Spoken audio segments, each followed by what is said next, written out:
নমস্কাৰ মোৰ মৰমৰ ধনুৰাশিৰ ব্যক্তিসকল, পুনৰ এবাৰ এটা নতুন ভিডিঅ'ত আপোনালোক সকলোকে মই বৈদিক এষ্ট্ৰলজাৰ নিপজ্যোতি শৰ্মাই স্বাগতম জনালো। আৰু আজিৰ ভিডিঅ'টোত মই আপোনালোকক কম যে আপোনালোকৰ শনিৰ ঢৈয়া চলি আছে আৰু শনিৰ ঢৈয়া থাকিব 2027 চনৰ মাজ ভাগলৈ। এতিয়া বহুতে শনিক ভয় কৰে আৰু এই শনিৰ ফলত আপোনালোকৰ জীৱনত কি কি হ'বলৈ গৈ আছে বা কি কি হ'ব তাৰ উপৰি এটা মোষ্ট ইম্পৰ্টেণ্ট উপায় দিম আজি আপোনালোকক, যিটো উপায় কৰিলে আপোনাৰ আগন্তুক বছৰটো বহুত বেছি ভালদৰে আপোনালোকৰ চলি যাব।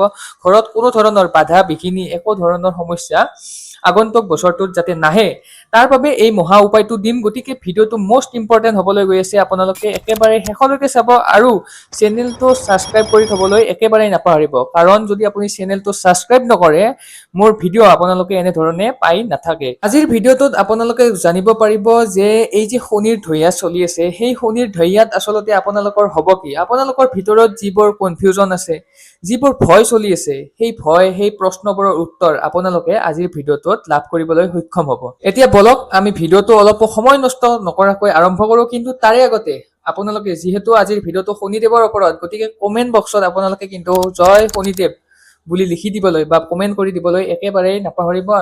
আপোনালোকৰ ৰাশি হৈছে ধনু, ঠিক আছে। ধনু ৰাশি হৈছে, ধনু ৰাশিৰ পৰা 1 2 3 4 নম্বৰ ঘৰত হৈছে শনিৰ পদাৰ্পণ এতিয়া। গতিকে যিহেতু 4 নম্বৰ ঘৰত শনিৰ পদাৰ্পণ হৈছে, এতিয়া আমি জানিব লাগিব যে 4 নম্বৰ ঘৰটো আচলতে কিহৰ ঘৰ। 4 নম্বৰ ঘৰটো হৈছে আমাৰ সুখ শান্তি, আমাৰ অল হেপিনেছৰ ঘৰ, মাতৃৰ ঘৰ 4 নম্বৰ ঘৰটো। এতিয়া 4 নম্বৰ ঘৰটো আৰু হৈছে ভূমিৰ ঘৰ, প্ৰপাৰ্টিৰ ঘৰ, কিবা লাক্সাৰী বস্তু, সাপোজ কিবা মাটি কিনিলে আপুনি বা এনেধৰণৰ যিবোৰ বস্তু বুজায় সেইটো বুজায় 4 নম্বৰ ঘৰে। এতিয়া শনি আহি গৈছে আপোনালোকৰ 4 নম্বৰ ঘৰত, তাৰ ফলত আপোনালোকৰ হ'ব কি। প্ৰথম কথাটো হৈছে আপোনালোকৰ ভয় বহুত। আপোনালোকে কিবা এটা বস্তু সাপোজ পালে, কিবা এটা বস্তু আপুনি সাপোজ কিবা এটা ভাল বস্তু পালে, চাকৰি এটাই পালে, তাৰপিছত আপোনালোকে নিজৰ মাজতে প্ৰশ্ন কৰিব ধৰিব যে সঁচাই মই বস্তুটো পালোনে। মানে আপোনালোকৰ এটা এনেকুৱা ধৰণৰ নেচাৰ আছে যে সুখৰ ভিতৰতো দুখ বিচাৰিবলৈ চেষ্টা কৰে আপোনালোকে, যে সঁচাই মই পালোনে, এইটো যদি গুচি যায়, টকা এটা পালো, টকাখিনি যদি কোনোবাই লৈ যায়, বা তেনেধৰণৰ কিছুমান যিটো চিন্তা, সুখৰ ভিতৰতো দুখ বিচাৰি থকা এটা প্ৰৱণতা আপোনালোকৰ মাজত, আপোনালোকৰ ৰাশিৰ মাজত বহুত বেছি দেখা পোৱা যায়। বেলেগ ৰাশিৰ বা বেলেগ ব্যক্তিৰ বেছি তেনেকুৱা ধৰণৰ স্বভাৱ নাই, কিন্তু আপোনালোকৰ তেনেকুৱা স্বভাৱ আছে। আৰু মেইন কথাটো হৈছে শনি আপোনাৰ এতিয়া 4ৰ্থ ঘৰত আছে, গতিকে নিজৰ সুখ সুবিধাত প্ৰশ্ন চিহ্ন লগোৱা এই কামটো শনিয়ে সাধাৰণতে কৰে। মানে ধৰি লওক যে আপুনি এখন গাড়ী কিনিলে, ঠিক আছে, কিন্তু সেই গাড়ীখন কিনাৰ পিছত যিমান সুখী আপুনি হ'ব লাগিছিল, যিমান সুখী এজন ব্যক্তিয়ে, আপোনাৰ কাষৰ মানুহ এগৰাকীয়ে গাড়ী এখন কিনিলে যিমান সুখ পায়, আপুনি তেনেধৰণৰ সুখ নাপায়, আপুনি তেনেধৰণৰ সুখী অনুভৱ নিজৰ ভিতৰৰ পৰা নকৰে। ইয়াৰ কাৰণটো হৈছে, ইয়াৰ মুখ্য কাৰণটো হৈছে শনি আপোনাৰ 4 নম্বৰ ঘৰত আছে। আৰু মই যি কওঁ সদায় সঁচা কথাই কওঁ, মিছা কথা ক'বলৈ সিমান ট্ৰাই নকৰোঁ। যিবোৰ কথা লিখা আছে, যিবোৰ পৰাশৰী এষ্ট্ৰলজিত লিখা আছে, তাৰ ওপৰত ভিত্তি কৰি কিছুমান কথা কওঁ, এই ভিডিঅ'বোৰো বনাই থাকোঁ। গতিকে মই আৰু এবাৰ আপোনালোকক কওঁ যে চেনেলটো কিন্তু ছাবস্ক্ৰাইব কৰি থৈ দিব, কাৰণ কথাটো হৈছে যে চেনেলটো ছাবস্ক্ৰাইব কৰিলে মোৰ যিমান উপকাৰ হ'ব তাতকৈ দুগুণ উপকাৰ আপোনালোকৰ হ'ব।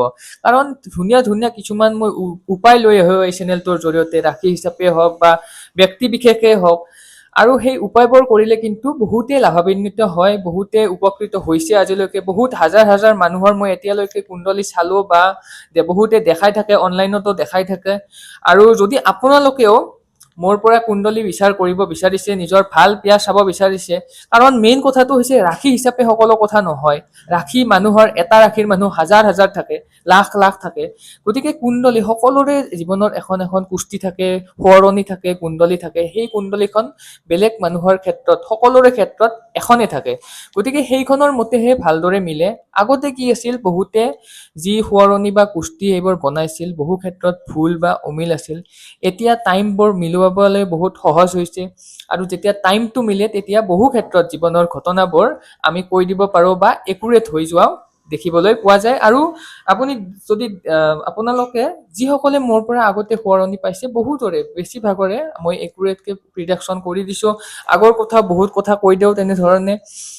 আৰু যদি আপুনি চাব বিচাৰিছে, বেছি দীঘলে নকৰো এইটো কথা, যদি আপুনি চাব বিচাৰিছে স্ক্ৰীনত মোৰ দিয়া নাম্বাৰটো আছে, তাতে আপুনি মোক হোৱাটছএপ যোগে মেছেজ দিব পাৰে। ফোন মই সাধাৰণতে বহুতৰে ধৰিব নোৱাৰো, কাৰণ দিনত মোৰ বহুকেইটা ফোন আহে, 10, 11টা, 12টা, 13টা ফোন আহিয়ে থাকে অনবৰতে। গতিকে সকলোৰে ফোন ধৰাটো সম্ভৱ নহয়। আৰু কথাটো হৈছে যে ফ্ৰীতেও চাই নিদিওঁ, এটা মাননি নিশ্চয় আছে, আৰু আপোনালোকে মেছেজ দিব, মই জনাই দিম, ঠিক আছে। এতিয়া মেইন কথালৈ আমি আহো। মেইন কথা এইটোৱে যে শনিয়ে আপোনাক এনেকুৱা বনাইছে যে আপোনালোকৰ সুখৰ অভাৱ, ঠিক আছে। সুখ পালেও তাৰে মাজত দুখ বিচাৰিবলৈ যায় আপোনালোকে। আৰু বিশেষকৈ ধনু ৰাশিৰ ব্যক্তিসকলে যদি আপোনালোকে প্ৰপাৰ্টি বা মাটি বাৰী বা মাটি সম্পত্তি যদি কিনিম বুলি ভাবি আছে, তেতিয়া যদি আপোনালোকৰ জীৱনৰ যিখন কুণ্ডলী, তাতে যদি আপোনালোকৰ শনি নিগেটিভ অৱস্থাত আছে, নিগেটিভ ঘৰ এটাত বহি আছে, তেতিয়া কি হ'ব যে মাটি বাৰী আদি কিনাৰ সময়ত, প্ৰপাৰ্টি কিনাৰ সময়ত বহু বাধা আহিব, বিভিন্ন বাধা আহিব জীৱনত। আৰু কিবা নহয় কিবা অথন্তৰ ঘটি মাটিখিনি কিনা নহ'ব বা প্ৰপাৰ্টি কৰাত আপুনি সমৰ্থ নহ'ব। তেতিয়া আপুনি নিজে বুজি পাব যে আপোনালোকৰ কুণ্ডলীত শনি বহুত বেছি বেয়া আছে। আৰু ধৰি লওক আপুনি কিবা মেচিন এটা কিনিছে, বা আপুনি কিবা ইলেক্ট্ৰনিক্সৰ সামগ্ৰী কিনিছে, আপোনালোকৰ ঘৰত থৈ দিছে, ফ্ৰিজ, ইলেক্ট্ৰনিক্স যিকোনো ধৰণৰ সামগ্ৰী আপুনি কিনি ঘৰত থৈ দিছে, বা গাড়ী এখনে কিনিছে চাপোজ, তেতিয়া যদি আপোনাৰ কুণ্ডলীত শনিৰ অৱস্থান বহুত বেছি বেয়া আছে, আপুনি দেখিবলৈ পাব যে গাড়ীখন সঘনাই বেয়া হয়, বা আপোনাৰ যিবোৰ ইলেক্ট্ৰনিক্সৰ সামগ্ৰী সেইবোৰ সঘনাই কিবা বিজুতি আপোনাৰ ঘটি থাকে। এনেবোৰ ঘটনা সাধাৰণতে শনি যদি আপোনাৰ নিগেটিভ থাকে তেতিয়া ঘটা দেখা যায়। ইয়াৰ উপৰি জীৱনত আপুনি যি কামেই নকৰক কিয়, ঠিক আছে, আপোনাৰ মেইন কথাটো হৈছে আপুনি জীৱনত যি কামেই নকৰক কিয় আপুনি কিন্তু এজন ৰেছপনচিবল, আপুনি বহুত ৰেছপনচিবল হৈ কাম কৰে। আপুনি প্ৰমোচন, মানে কি বুলি কয়, প্ৰমোচনৰ বাবেও আপুনি কষ্ট কৰে, বহুত হাৰ্ডৱৰ্ক কৰে, কিন্তু প্ৰমোচন বেলেগে লৈ যায়। যদি আপোনাৰ শনি নিগেটিভ হৈ থাকে তেতিয়া কি হয় যে আপুনি কষ্ট কৰে, আপোনাক সকলোৱে ভাবি থাকে যে ই প্ৰমোচন পাব এইবাৰ, বা ই কিবা এটা পাব এইবাৰ, কিন্তু আপুনি নাপায়, কোনোবা বেলেগে লৈ গুচি যায়। সেই আপোনাৰ যোগ্যতাত আছে কিন্তু বেলেগে লৈ গুচি যায়, প্ৰমোচনটোৱে হওক বা যিকোনো কামৰ ক্ষেত্ৰত হওক। তেনেধৰণৰ বস্তুবোৰো আপুনি দেখিবলৈ পাব যদি আপোনাৰ চাৰ্টত শনি নিগেটিভ হৈ আছে। এতিয়া যাৰ জন্মকুণ্ডলীত শনি বহুত বেছি ভাল অৱস্থানত থাকে, তেওঁলোকে অতি সোনকালে প্ৰপাৰ্টি কৰিব পাৰে, তেওঁলোকে অতি সোনকালে ট্ৰেন্সফাৰ হয়, কোনো ধৰণৰ বাধা বিঘিনি নাহে। যিখিনি যোগ্যতা তেওঁৰ থাকে সেই যোগ্যতাৰ ভিত্তিত তেওঁ প্ৰমোচন পাবলৈ সক্ষম হয়, বা আগবাঢ়ি যাবলৈ জীৱনত সক্ষম হয়। কষ্ট কৰিব সকলোৱে লাগিব, কিন্তু ৰিজাল্ট তেওঁলোকে বহুত বেছি পায় আপোনালোকৰ তুলনাত।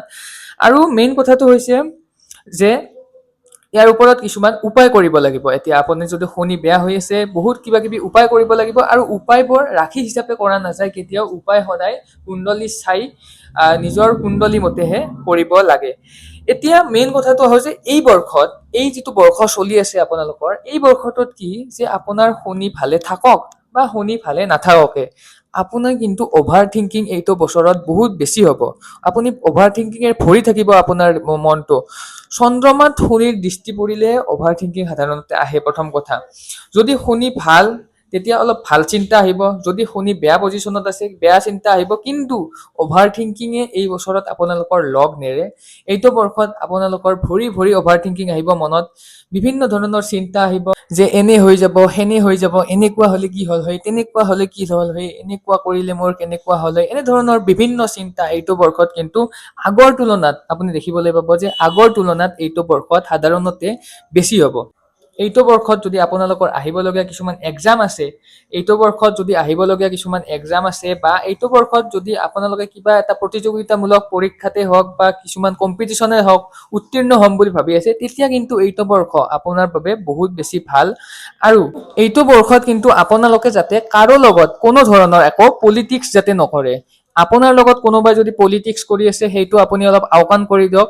আৰু কথাটো হৈছে যে শনিয়ে 10 নম্বৰ ঘৰত চাই আছে, বহুতো কেৰিয়াৰত চেঞ্জ আহিব এই 2027ৰ মাজলৈকে।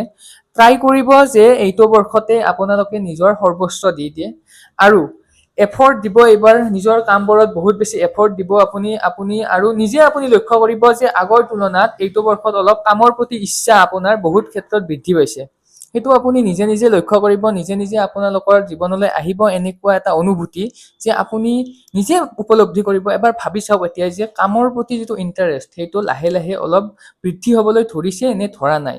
আৰু যদি ধৰাও নাই, আপোনালোকৰ এই 2027ৰ মাজলৈকে শনিৰ ঢাইয়াৰ এই সময়ছোৱাত আপোনালোকৰ কিন্তু কামৰ প্ৰতি ইণ্টাৰেষ্ট কিছু হ'লেও বৃদ্ধি নিশ্চয় হ'ব। ইয়াৰ উপৰি কি যে শনিয়ে আপোনালোকৰ প্ৰথম ঘৰটোত চাই আছে, ফাৰ্ষ্ট হাউচ যিটো থাকে। ফাৰ্ষ্ট হাউচত চাই থকাৰ ফলত কি ৰিলেশ্যনশ্বিপৰ ক্ষেত্ৰত কিন্তু বহুত বেছি সন্দেহ আহিব, ঠিক আছে। কিবা নহয় কিবা কাৰণত সন্দেহ নিশ্চয় এইটো বৰ্ষত আহিবই। পাৰ্টনাৰক আপুনি সন্দেহ কৰিবলৈ ধৰিব, মানে নাভাবিবলগীয়া কথাত সন্দেহ, ঠিক আছে। এইটো বৰ্ষত কিছুমান নাভাবিবলগীয়া, আপোনাৰ যদি পাৰ্টনাৰ যদি ধনু ৰাশিৰ তেতিয়া দেখিবলৈ পাব পাৰে এইটো কথা, বা আপুনি যদি ধনু ৰাশিৰ তেতিয়াও দেখিবলৈ পাব যে আপুনি কিছুমান নাভাবিবলগীয়া কথাটো নিজৰ যিজন পাৰ্টনাৰ সেইজনক আপুনি সন্দেহ কৰিবলৈ আৰম্ভ কৰিছে। লগতে আপোনালোকৰ চাকৰি হোৱাৰ পচিবিলিটিও এইটো বৰ্ষত বেছি, মই ইতিমধ্যে ক'লোৱে। গতিকে নিজৰ 100% দিয়ক। জব থাকিলে জব চেঞ্জ কৰাৰো হ'ব পাৰে, জব চেঞ্জ হৈ যাব পাৰে আপোনাৰ এইটো বৰ্ষত। ৰেছপনচিবিলিটিটো বহুত বেছি বৃদ্ধি পাবই। আৰু নিজৰ পৰিয়ালৰ ওপৰতো জিম্মেদাৰী বুলি যিটো কয়, ঠিক আছে, সেইটো বহুত বেছি এইটো বৰ্ষত আপোনালোকৰ বৃদ্ধি পাব। এতিয়াতো বহুত কৈ আছো মই আপোনালোকৰ কেনেকুৱা হ'ব। এতিয়া মেইন কথাটো আহো যে উপায় কি কৰিব আপুনি যাতে এইটো বছৰ বহুত বেছি ভালে যায়। আপোনালোকৰ ক্ষেত্ৰত কি যে আপোনালোকে যি ভাবে বা যিটো মানি লয় সেইটোৱে মানিব ধৰে। সেইটো এটা মেইন আপোনালোকৰ প্ৰব্লেম, যে যিটো বস্তু ভাবে সেইটো বস্তুৱে মানি লয় আপুনি প্ৰত্যেক ক্ষেত্ৰতে। আপুনি ভাবি ললে যে কোনোবাই আপোনাক ওপৰত হেঁচি ধৰিছে, কোনোবাই আপোনাৰ ওপৰত কিবা কৰিছে, বেয়া নজৰেৰে কোনোবাই আপোনাক চাই আছে, আপুনি সেইটো বিশ্বাস কৰি ললে বা সেইটো আপুনি মানিও ললে যে হয়, তেওঁ মোৰ ওপৰত এনেকুৱা কৰিছে, তেওঁ মোৰ ওপৰত এনেকুৱা কৰিছে। আৰু লগতে বেছিভাগ আপুনি নিগেটিভ কথা চিন্তা কৰে। ধনুৰাশিৰ ব্যক্তিসকলে বহুত বেছি নিগেটিভ কথা চিন্তা কৰে। গতিকে নিগেটিভ কথা বহুত বেছি চিন্তা কৰি নাথাকিব।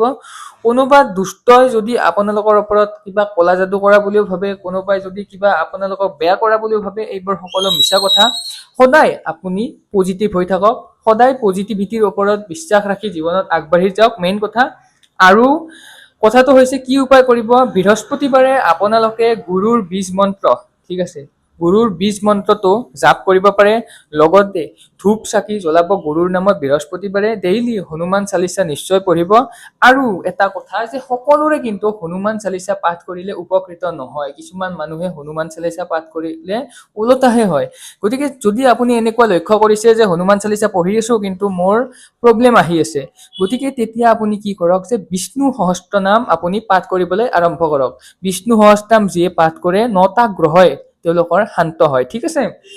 সদায় সূৰ্য প্ৰণাম আপোনালোকে কিন্তু কৰি থাকিব। এইকেইটা উপায় আপুনি কৰি থাকক। এইকেইটা উপায় যদি আপুনি কৰে, অহা আগন্তুক বৰ্ষতো আপোনালোকৰ বহুত বেছি পজিটিভিটিৰে পাৰ হ'ব। বহুত বেছি এইবোৰ যিবোৰ শনিৰ ঢাইয়াৰ প্ৰভাৱ আহিব লগা আছিল, যিবোৰ প্ৰপাৰ্টি ৰিলেটেড প্ৰব্লেম আহিব লগা আছিল, বা ইলেক্ট্ৰনিক্সৰ ৰিলেটেড প্ৰব্লেম কিছুমান আহিব লগা আছিল, বা নিজৰ কষ্টৰ ফল পোৱাত অলপ দেৰি হ'ব লগা আছিল, এই সকলোবোৰ সাধাৰণতে দূৰ হৈ যাব যদি আপুনি ডেইলি বিষ্ণু সহস্ত্ৰ নাম পঢ়ে আৰু নিজৰ মনটো সদায় পজিটিভ কৰি ৰাখে।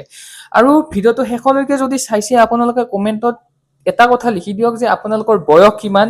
তেতিয়া মই গম পাম যে কেনে বয়সৰ মানুহে মোৰ ভিডিঅ'বোৰ সাধাৰণতে চাই। আৰু কমেণ্টত আপোনালোকে কিবা যদি মোক সুধিব লগা আছে সেইটোও সুধিব পাৰে।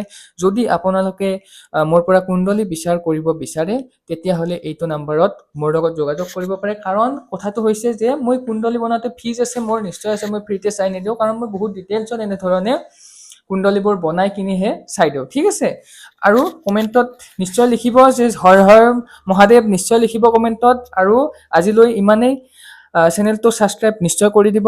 আগন্তুক ভিডিঅ'ত আৰু পুনৰ দেখা হ'ম। ধন্যবাদ।